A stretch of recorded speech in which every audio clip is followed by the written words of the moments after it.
طالبان ولې د ملا برادر عبدالغني سره خلافت ښودلی؟ یو شمېر طالب مشران او قماندانان د ملا برادر پر سفر نیوکې کوي. طالب سرچینې وایي د دې ډلې د قطر د دفتر پر مشر ملا عبدالغني برادر پاکستان ته د وروستي سفر له امله نیوکې زیاتې شوې دي. په کوټه کې د طالبانو سرچینې وایي ملا برادر پاکستان ته له دې سره سفر وکړ چې د قطر دفتر یو شمېر غړي د دې سفر مخالف وو.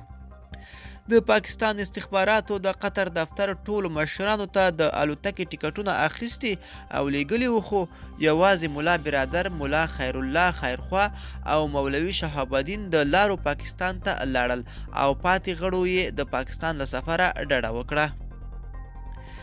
دغه ډله طالب مشران وایي د برادر بې ضرورته او بې مصلحته سفر د پاکستان سیاسي بازار موندنه ده او پاکستان ته بیا تګ راتګ د عامو افغانانو په منځ کې چې د پاکستان کرکه لري د طالبانو حیثیت چې پخوا د پاکستان د ملاتړ له امله بدنام دی نوره هم صدمه رسوي.